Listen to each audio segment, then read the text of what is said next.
This is WPSL Port St. Lucie, the talk of the Treasure Coast.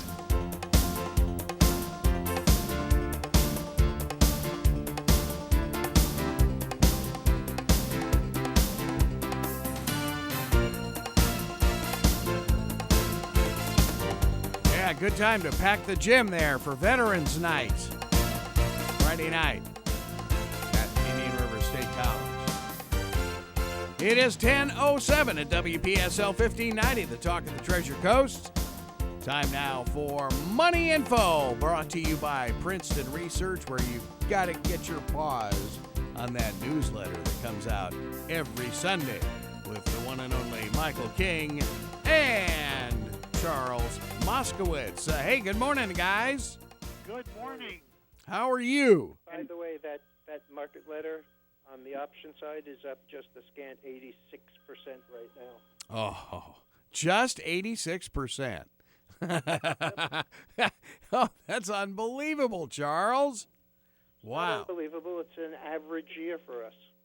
Wow. That's amazing. Yeah. And by the way, I cannot help but mention this. It's so inoften that you get a stock whose symbol and name is so descriptive of what it feels like to be an owner of the stock.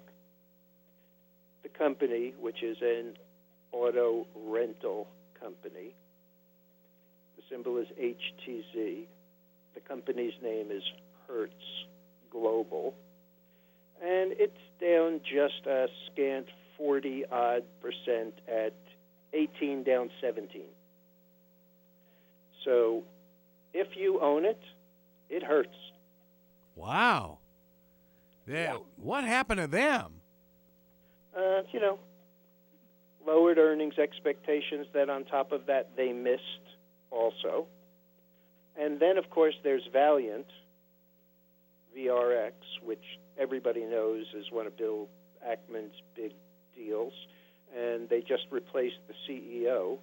And there was, talk about the company possibly being for sale. And just so you understand, this guy that they brought in from Gilead, who turned down a $120 bid for Gilead, which is now back up to almost 80, turned down a deal on, as soon as he walked in the door, there was a deal being discussed for about 40 for Valiant, which, if you recall, is down from 240. And today is down another $5 or $6 to 14. Well, oil is down 40 cents only, and we have an expert, Tim Conelly, to talk to us a little bit about what's happening in the oil market. Good morning, gentlemen. Good morning. Boy, I'll tell you, Tim, you have got a nerve to keep coming back. Hey, it's done exactly what I said it was going to do. You don't get Iran and you don't get Iraq, you get bupkis out of an OPEC agreement. Hey, Saudi. Tim, what was the build about that? I mean, that was a pretty impressive miss or miscalculation. I mean, when everybody's looking for a million or $1.5 million drawdown and you get the biggest build in history, that's Well, you have two kinda things big. that happened.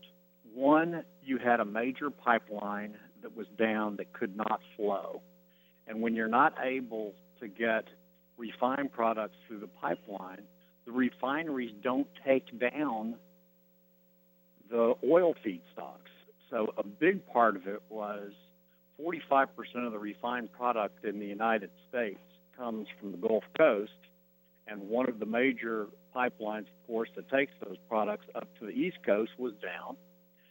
And secondly, then all of the refineries slowed down on their refined products.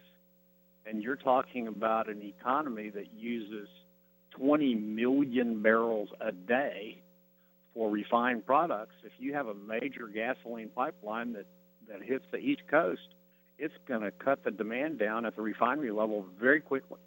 I mean, they don't inventory a whole lot of refined products. So that when you see a major gasoline pipeline is out, those refinery managers started cutting shifts, cutting product right away. Hey, Tim, It's a very fast process. I got a question for you because, our Florida news network here has reported that gas prices here at the pump in Florida could go down well below $2 by the holidays because there's such a huge glut of oil. No doubt about that. There's two things at work right now. Is one, I think that the Saudis are intending to punish Iran and saying, we can pump more than you and we can last longer than you, and it's happening. And then two, you've got an inherently warm winter so far. I mean, has anybody heard of a freeze anywhere in the United States yet? And it's in November? Yep. Yeah, Upper Michigan. Upper Michigan. Yeah, but we're just Boston, and we had one already. We had one last night and 2 nights before that, and it was, it was cold. I mean, it wasn't a deep freeze, but it was high 20s, low 30s when I got up to walk the dog at 7:30.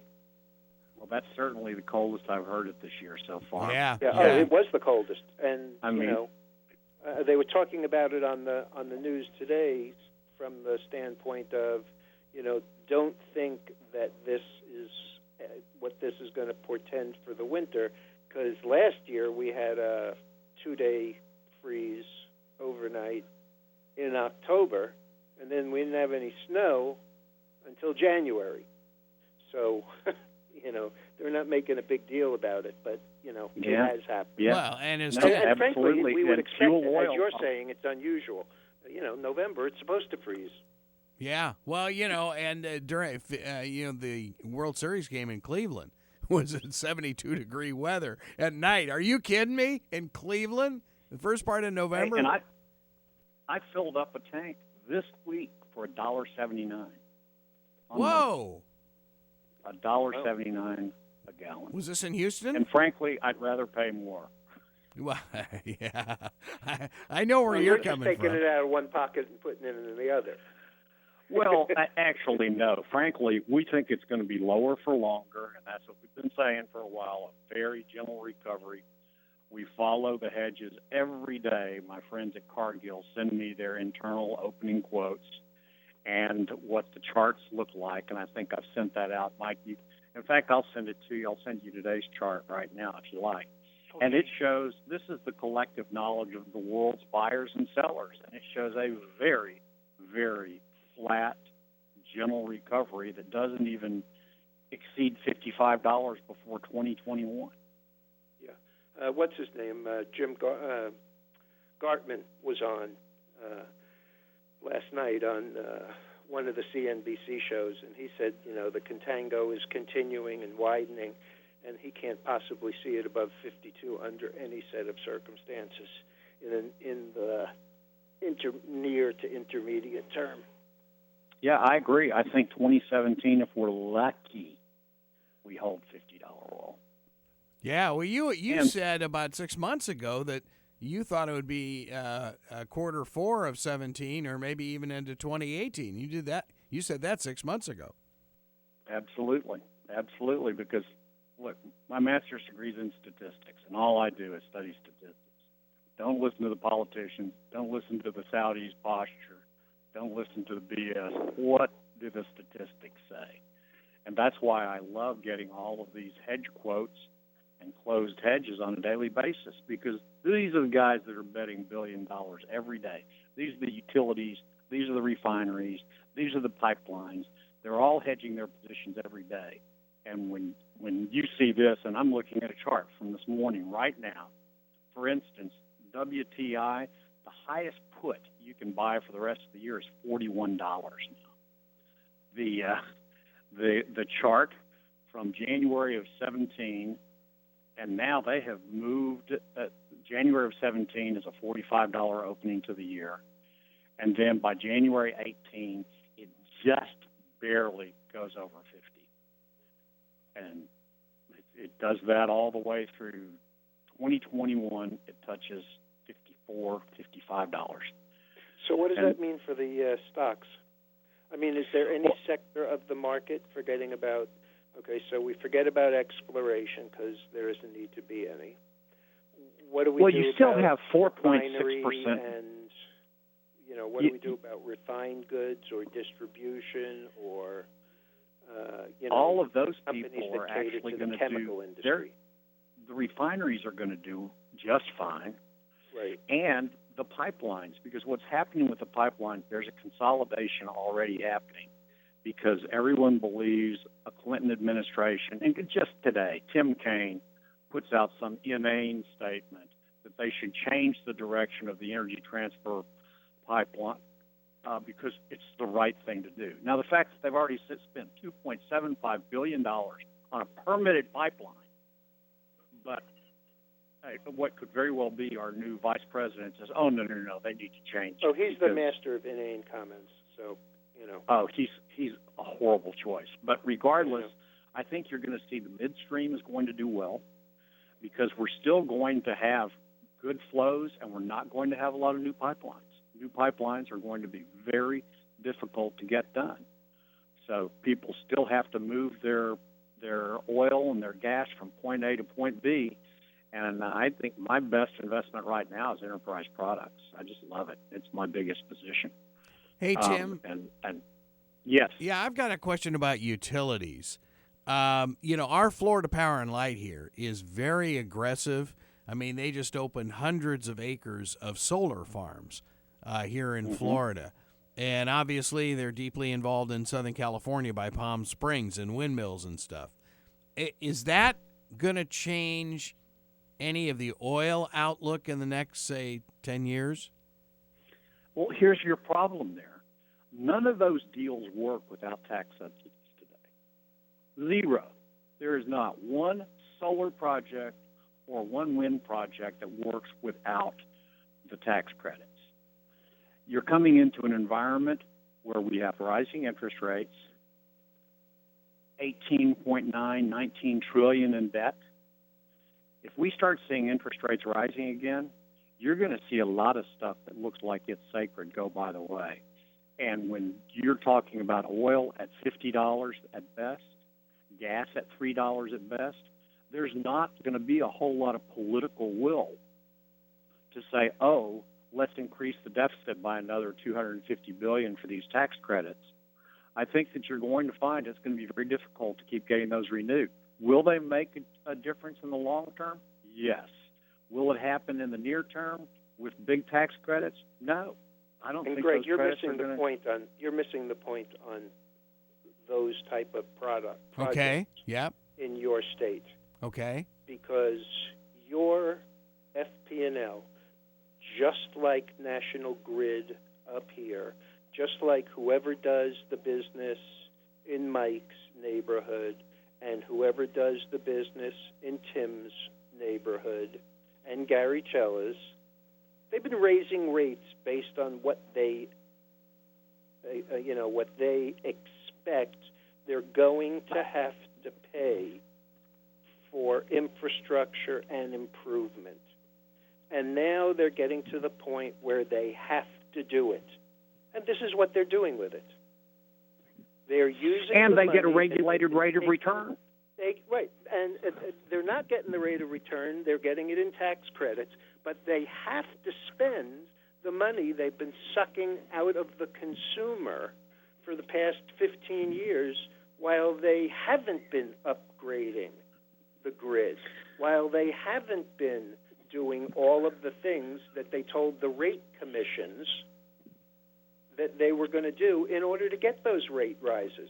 I mean, but I bet we your actually rate did. rises have been 20% in the last 6 or 8 years.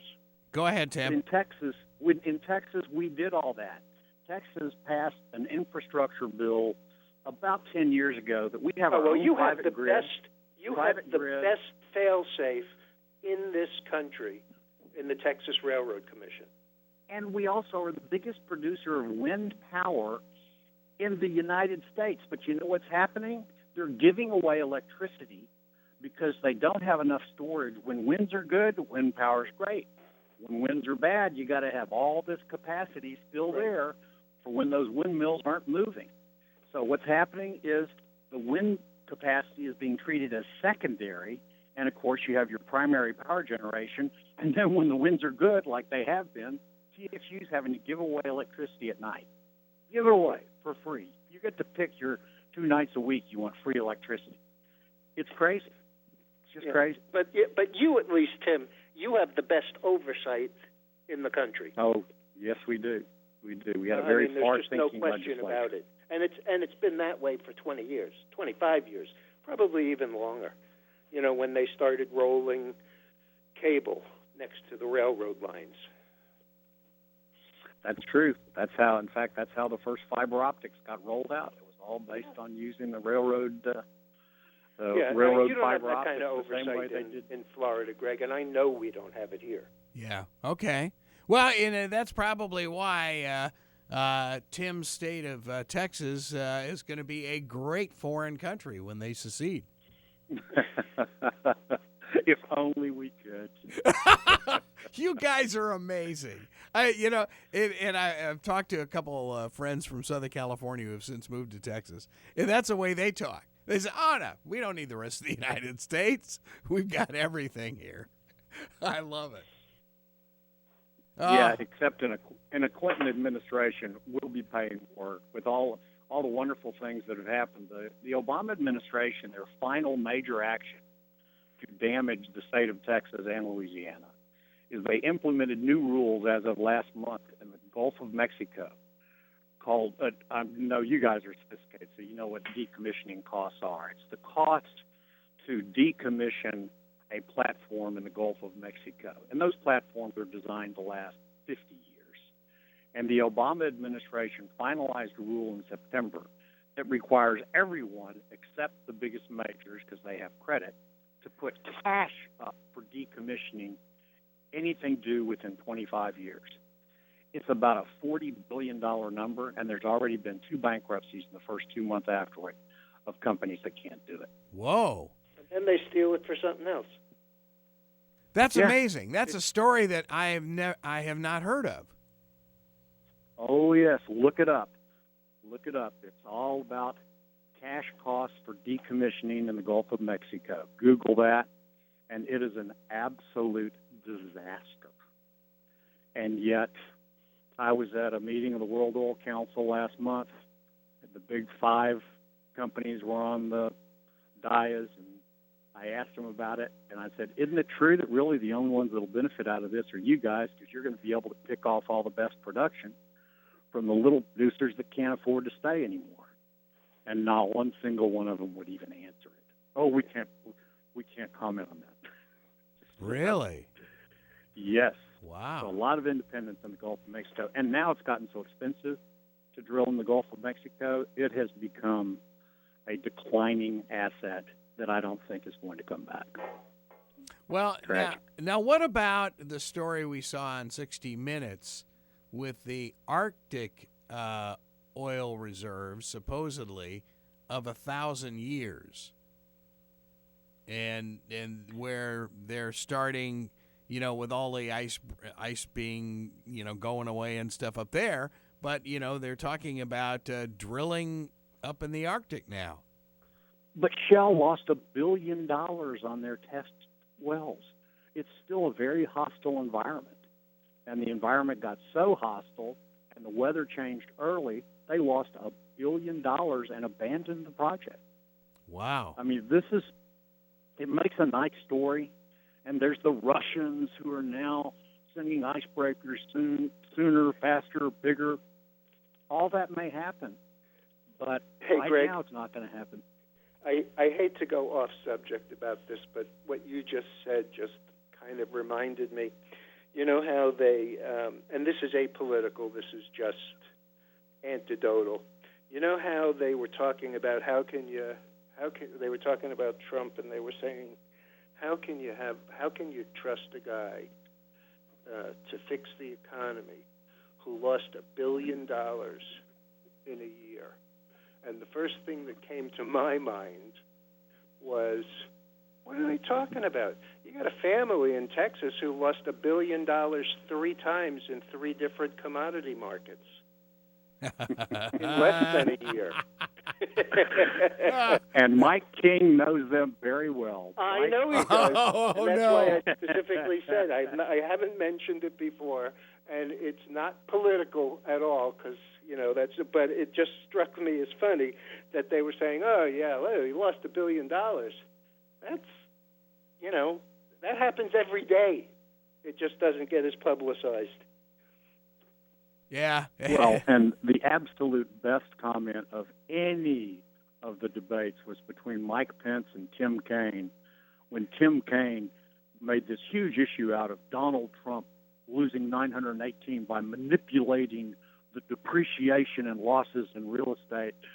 And Mike Pence looked at him and said, Tim, did you deduct any mortgage interest on your tax return this year? Yes. Oh. Well, thank God it'll all be over today. That's right. Well, Oh, my God, if I have to watch one more very negative commercial for anybody about anything, I will lose my mind. The line of this entire campaign came last night from Stevie Wonder, where he said, electing Donald Trump is like having me drive a car. I thought that was one of the all-time great lines. Oh, man. Oh, yeah. Well, my wife, who Mike knows well and has been a broadcast news anchor on all three of the networks over 25 years, we are not watching any TV. Oh, I'm not. We got them turned off. We're going to an early movie. We're going to go see the new Reacher movie with Tom Cruise. Oh, that's and then actually we're going really to good. I've read all of those books. And the books are terrific. Lee Child, he's great. He's great. Yeah. But I just think people are ready for it to be over, and we're going to take our medicine and go home. Like it or not, right? Oh, well, Absolutely. it's so funny because Tom Sullivan in the afternoon says, there have been so many times over the last 25 years I've had to go into the voting booth and hold my nose. He said, this is where I have to hold every part of my body to vote, which I thought was funny, too. It's like, oh, man, yeah, glad it's over. And, the problem is that even the horrific campaigning even dipped down to the local congressional level, too, where it's just been absolutely brutal down here. We've got a double amputee running against this guy who's got a salvage business from disasters, and it's just been awful, really awful. So, yeah, thank goodness that all that stuff is over. It's time to take our medicine. That's it. That's a great line, Tim. Wow. Well, it'd be interesting. I'd love to hear after we get the results in and come back in a few weeks and talk to you guys of what's your viewpoint post-election of what are going to be the stocks that we should be looking at. Because the one thing about $50 oil, stability also breeds very good businesses. And so there's going to be some correlations to that, but much more so, what about an administration that's going to be like the Clinton administration, and what does that mean to what elements in the market? Got a bunch of smart people here. I'd love to hear what they have to say in the next couple of weeks. Well, I don't even think that it's the presidency is not even the issue. The presidency in this election means nothing. First of all, we know who's going to win. And second of all, I think that what's more important are the down ticket stuff. And the market absolutely loves deadlock, status quo. So I'm more concerned about the Senate and the House. And if, in fact, it stays the way it is, Republican, Democratic president, we've had the best overall markets in history with that combination. I mean, look at what the market did with Bill Clinton in the same situation, and frankly, look at what the market did in the last several years with Obama without the support of the Senate and the House. I mean, look at what happened in his first year when he had both houses. It was a horrendous market. Let's remember he may have inherited a lot of stuff, but he had no power whatsoever to do anything about it. With So his who party gets affected? complete Who control. gets affected the most with Obamacare blowing up? Because it's going to blow up, and if we've got gridlock, the Republicans are just going to do nothing. So, who's going to get hurt the most when Obamacare blows up? Because it's happening now. Well, it's really kind of depending upon where you live. It's already blown up. If you live in Arizona, it's a dead issue. Oh, forget it. doesn't- Yeah. It doesn't work. And of all places, it's going to go probably to Hillary, but shouldn't. That's the biggest of them. I guess some of the smaller health care, most of the bigger health care has already pulled out of it. So if you want to know really who's going to get hurt the most, it's going to be you and me, because they're going to push towards single payer. Yep. And the single payer is going to be the government, and we're all going to pay for it. Well, I don't think I don't see enough support to get there yet. I do see that. I think we'll see drugs, and already you're seeing this in the pharmaceutical companies. We're going to start seeing some bidding requirements on drugs for all the government programs. As well, there should be. There is Absolutely. not a reason under the sun for anywhere outside the U.S. to get a discount over what we pay. We pay the highest amount for the same drugs that go other places. Canada. I mean, my mother had breast cancer. She was on something called tamoxifen. It was super expensive here. 3-month supply from Canada was the same as a 1-month supply in her local, quote, discount pharmacy down in Boca Raton. I mean, there's no choice to be made when the numbers look like that. That's a disgrace. The second problem, which we're already seeing, is should the Department of Justice and the Senate decide that the drug companies are the new ATMs, like the banks were, then the drug companies are going to be in very sorry shape. The problem with that, of course, is if they take the money out of the system there, we will cease to have the cash R&D. for R&D. Exactly. And we will have less effective and less new drugs, and certainly no orphan drugs. But that might be really good for one group, and that is the small biopharma companies who work only on very specific problems, which make them one-trick ponies. But as we've been discussing on this show for the last 5 years, those are the ones that you see in the pre-market doubling. There's one every single day who had a discovery or a breakthrough or above average, second or third stage trial results, and somebody comes along and buys them. So they didn't have to spend the money on R&D, so they pay a big multiple, and it's still small money. So small biopharma probably is good. But if they start doing what they've done with the banks, with the drug stocks, that's really going to be a problem. That's really interesting. We have a local financial host here who talked maybe 4 or 5 years ago about the whole thing with Obamacare was just crazy. He said if you want to do something, just put everybody in Medicare, if you will, raise the Medicare taxes to a certain level, and then kind of go from there. I thought what Trump said the other night was very interesting. First time I've heard him deal with issues was when he talked about it, and it makes perfect sense, portability. If you can get a better deal out of Blue Cross California than you can with Blue Cross of Florida, take it. And just go that route. And have that as a secondary to Medicare or whatever it's going to be. Right. And, the funny thing is that, not so funny, not humorous funny, no ha-ha, but the first year the Obamacare was whatever it was, and it was heavily subsidized, and it was the same thing as, everybody getting an Obama phone because they could. In the second year, it started to creep up. Not the premiums.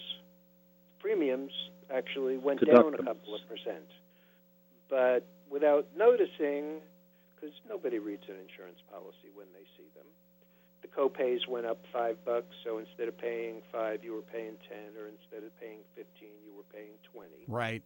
And the deductibles went from $1,000 to $1,200 or $1,500 per person. In the third year, it got really stupid.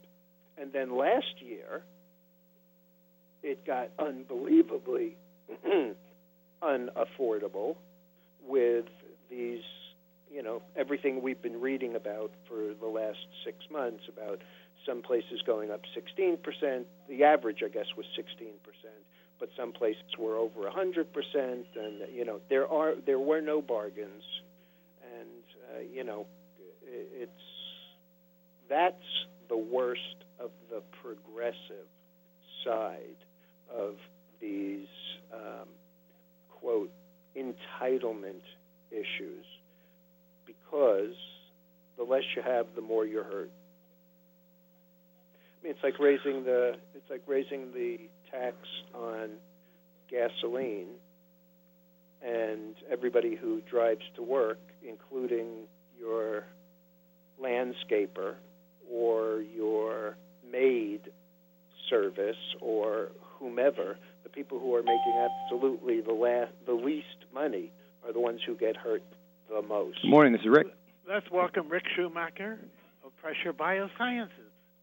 And gentlemen, I'm going to let you enjoy the rest of your show. Thank you. I enjoyed it myself. And, Talk to you, Tim. Thank you so much. Timmy. Happy election night celebration. Yeah, there you go. And you enjoy your early movie with your wife and forget about the world. Yeah. Okay, man. I think I'm going to go see The Accountant. Yeah, there. Oh, man. Hey, Greg, one thing before we get started with Pressure. Yeah. Your town was on the national evening news last night.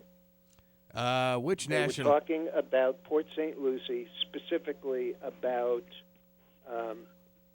mortgages underwater and how poorly the town was doing. And they were interviewing individual people, talking about who they would vote for, and were they voting with their conscience or with their pocketbook. Really? Pretty interesting. Yeah. But it was specifically Port St. Lucie, and I think that it was NBC News. We were one of the obviously the hardest hit areas, but the downside of that, at least if you listen to the real estate folks, has almost gone away. That's very interesting. I know that Carol was talking to a French broadcast crew that was here in Fort Pierce and Port St. Lucie, and they've been here for a while. And they were doing a documentary on this area for the French television network. And of course, they were here for Clinton and the whole thing when she was here. Right. But, yeah, it was very interesting. I mean, it's hard to think of the Treasure Coast with 15% of 50% of the mortgages underwater. Nah, that's impossible. Okay, well, thanks, Charles. Yeah, that's a weird one. I think that's a little exaggeration. So go ahead, Rick. On NBC Nightly News' part. Hey, Rick, how are things? Good morning, everyone. How are things going with you guys? Oh, we are up to our elbows with a lot of good things. Yes, you a lot of are. good things going and apparently, Pressure Biosciences has secured some major funding. So tell us a little bit about all of that's come down the pike just in the last couple days. Absolutely. One of the things about running a small company, as I do, is I'm constantly on the road talking to investors, looking to spread the message about the company and how well we're doing and what our future looks like. And, of course, raising money is a constant thing for a CEO of a small-cap company like Pressure Biosciences. What we were able to do, which is absolutely terrific, is we were able to secure a $2 million line of credit. This was done under terms that are, I think, extremely favorable to our shareholders and to the company. The investor who came in is a long-term investor in the company and wants only the best for the company. He came in and gave us terms that were impossible to turn down from my point of view. It gives us access to cash, very reasonably priced cash, that allows me to do something which I don't do often, which is stay here in Boston with my group, focus on the business, focus on the other things that we're working on. We've made it very clear to everyone that uplisting this company to a major exchange like NASDAQ is a priority. Getting out the queue is, of course, on time is a priority. The proxy, the annual meeting is coming up. We have so many things going on. The stock has been under a little bit of pressure, no pun intended, lately. And so this allows us to not worry about having to go out and raise money at all for the coming months. We can, if we want to raise money, we can, but we don't have to. We have access to some inexpensive cash that's going to put us through for the coming months for sure, probably 6 months of cash or more, so I can stay here and focus on the business. So I'm very excited. I've been here now for 2 weeks, and this is the first 2 weeks I've been off the road in perhaps the last year. So it's exciting for me. That's amazing. Now, you are currently on the OTCQB exchange, is that correct? We are. And yes, we are. And what is the symbol? It's PBIO, Pressure Bio, okay. PBIO. And of course, we get new listeners all the time. Tell us what Pressure Biosciences does. Well, in a nutshell, we are a life sciences tools company. Tools. We make instruments and consumables. If you think about hundreds of thousands of researchers all over the world, guys, hundreds of thousands that are looking at trying to find cures and preventive strategies, trying to develop new tests for diseases and disorders of humans, animals, plants. What we do nowadays, being at the so-called molecular age, is we need to take the cells, the virus, the bacteria, the cancer cells, the normal cells. We need to take these, and all of the information that we want, good and bad, is generally contained inside the cell, is part of or inside the cell. Back when I started as a scientist 100 years ago, we only looked at the outside of the cell. We didn't have to break it open. We didn't have the tools to do that and to study what was inside, the proteins, the DNA, the RNA, the lipids, all of these things that are inside and part of the cell. So nowadays, hundreds of thousands of researchers around the world are breaking open cells and trying to read what's in there to try to determine what can I do to help prevent this disease from occurring, or to control the disease, or to cure the disease. So they're doing a number of things by opening up the cells and reading these biomolecules. We develop instruments and associated consumables that we think brings it to the next generation of breaking open cells. We develop instruments that use pressure. So the methods to date, of which hundreds of thousands of scientists are using every day around the world, are mainly mechanical. We're beating up the cell. We're spinning it with a lot of little beads at very high speeds, and we're going bang, bang, bang, and beating up the cells. We're taking knife blades, and we're chopping, and we're homogenizing the cells, because this is what we did in the old days.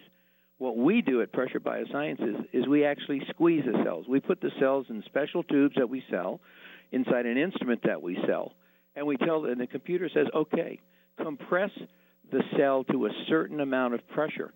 And once we figure out what pressure we need to break open an HIV virus, break open a breast cancer cell, to break open the bacteria that are killing the wheat fields in Nebraska, it doesn't matter. Once we find out what pressure that is, we can dial that pressure in, break open that cell, release all of that stuff inside, the proteins, the lipids, the DNA and RNA, and then study it.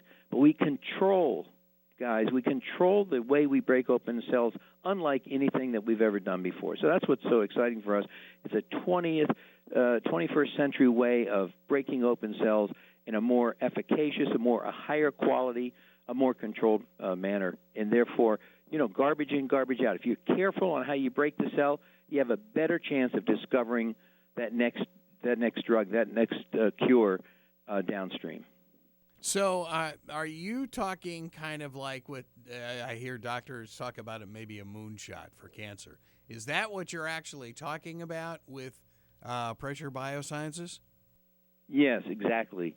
You hit the nail on the head. The cancer moonshot, which was initiated back in January of this year, 2016, is being run by Vice President Biden, and they're trying to put enough money into cancer research to do in the next 5 years what would normally take 10.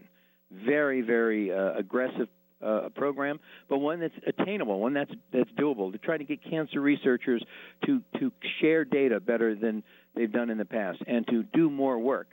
And they're making $1 billion in the U.S. alone available. We've developed a new instrument that fits right into this. The first 3 that came off just a couple of months ago, we worked on it for a year and a half. It's just come out, and this instrument, the first 3 that came off the manufacturing lot, were shipped to the Children's Medical Research Institute, an amazingly wonderful cancer research center in Sydney, Australia. And they're going to test 70,000 tumor samples, looking for the keys to help prevent and cure different kinds of cancer by looking at these proteins that they're going to be getting out of these 70,000 tumor samples. And they've decided to use our system to break open the samples. They don't want to break them open by spinning them in a harsh way and beating them up. They want to basically put them inside of a test tube in a pressure chamber, squeeze it back and forth till they break, much more controlled fashion, a better chance, we think, of getting the answers that everybody's looking for.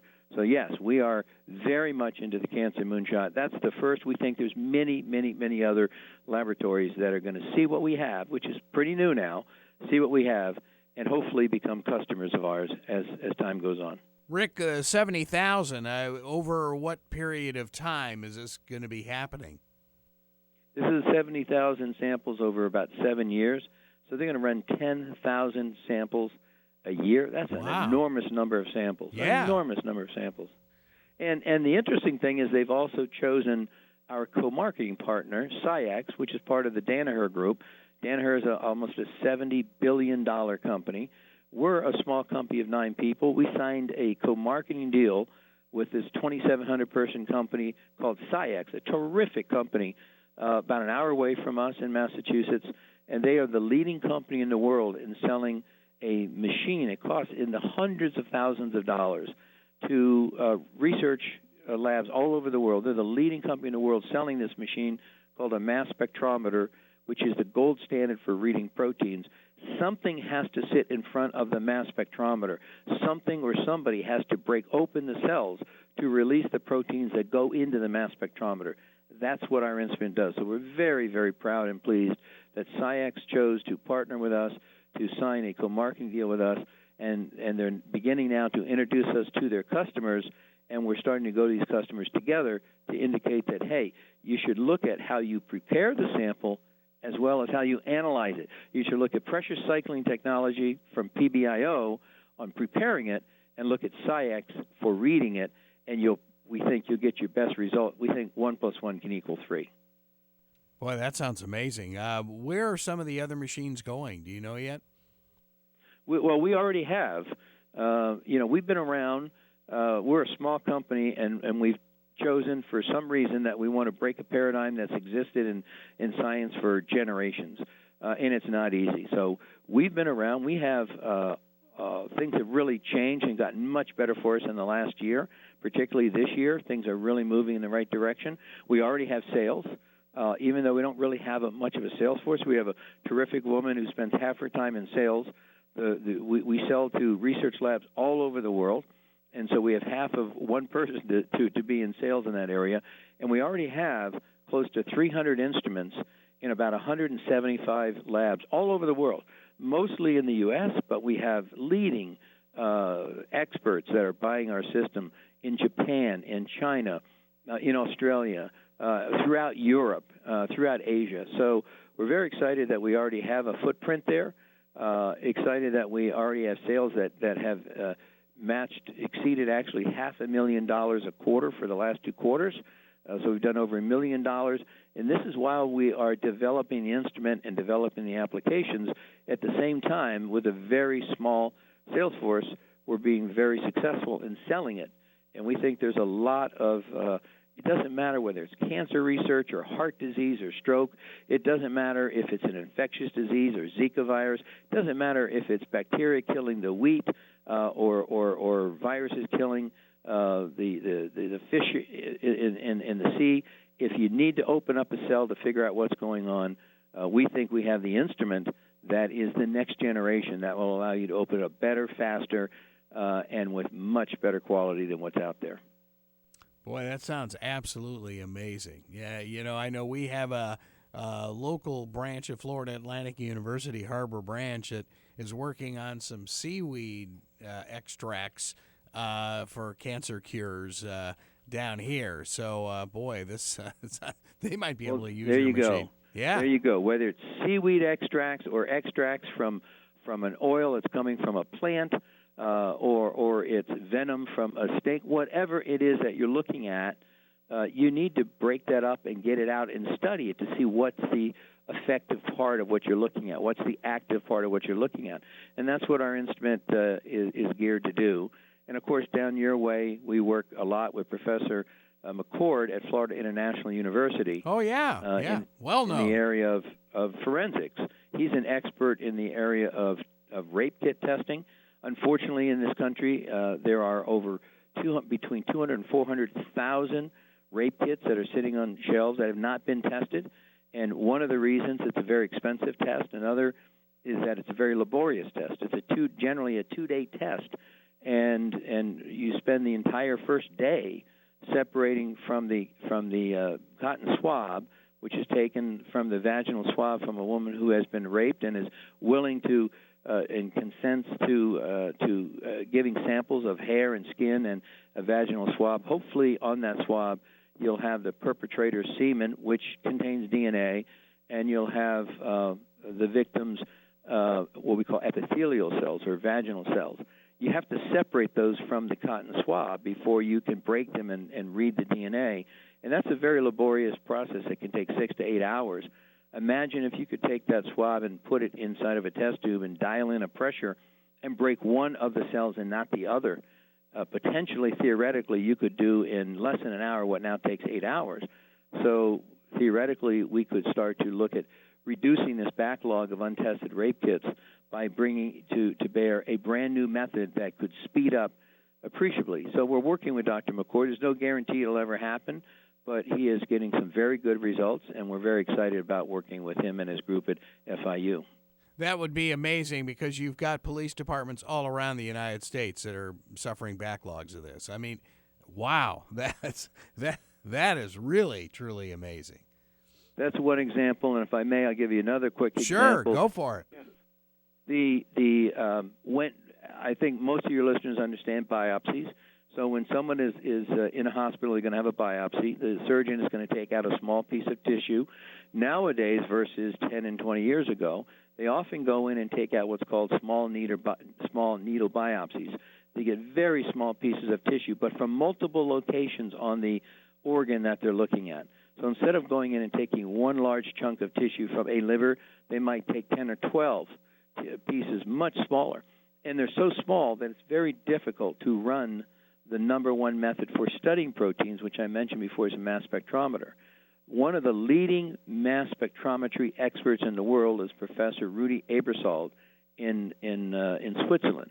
And Dr. Aebersold published a paper a year ago indicating that if he uses a consumable product that we make together with our pressure cycling technology instrument, he was able to get thousands of proteins extracted from these tiny pieces of tissue, where in the past he was using a different method where he was lucky to get 200. So this was published in a major journal called Nature Medicine, and ever since that came out about a year ago, we've been getting a number of phone calls from people who say, I read Dr. Aebersold's paper, I'd like to get more information about your instrument because we'd like to look at getting more proteins. We'd like to be able to do mass spectrometry on these small needle biopsies. I've read that there are as many as 5 and 6 to 6 million needle biopsies done every year in the world, and this is a market that we're going to start to address, because if Dr. Aebersold says that you can address these 5 or 6 million small pieces of tissue by using pressure cycling technology, then obviously this is the area that we're going to be looking at and have started to look at in the last few months. So we're excited about that we may be able to bring an instrument to bear that will give the surgeons more information than they've been getting on these very small needle biopsy tissues. Wow, that's amazing.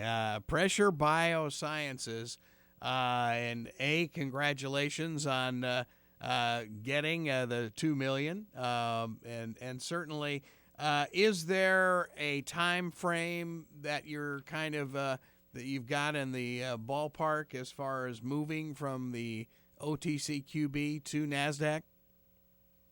Yes, we've made it very clear that it is. I set up earlier this year, I guess it was at the end of last year, I set up 5 or 6 goals that we were going to try to achieve. We've pretty much achieved them all except the relisting, uplisting to NASDAQ, and that's a major goal of mine now. I've mentioned that it is our goal and our hope to have this done in the coming months. So I don't have any other news to say other than it is clearly a goal of ours. We understand the importance of being able to move up to the NASDAQ Stock Exchange. Then the nice thing about the access to the $2 million line of credit is that if we start that process, or if we are perhaps already in that process, it enables me to focus on things like that rather than being out on the road 2 or 3 days a week telling the story of PBI. I'm able to focus on things such as an uplist, which helps to ensure that our goals will get done. Wow, well, you've got an amazing story, Richard, and it's Pressure Biosciences. They are on the OTCQB, PBIO. Yep, and what an amazing story. And again, I know you've been with us before, but don't be a stranger. Keep us updated on just exactly what's happening with you guys up in Boston, okay? Sounds great. I appreciate the opportunity to talk with you guys. You bet. All right. Pressure Biosciences. And, hey, Michael, woo, this is an amazing company. Small but mighty, huh? Yeah, it's a great company, great investment. Yep, sounds great. Well, Michael, you and Charles have a very good week ahead, and we'll be talking with you next week on Money Info. And, of course, we can get your newsletter at princetonresearch.com. It's an easy one to get. And, boy, you talk about information. It is truly phenomenal, and it's well worth the read.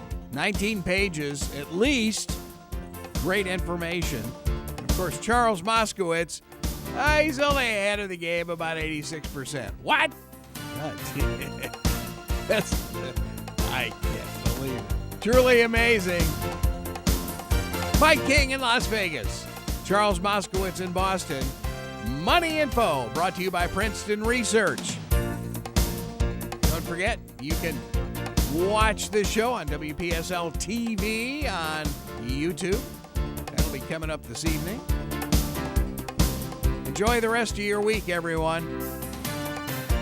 This is WPSL, Port St. Lucie. WPSL TV on YouTube. Webcaster to the world.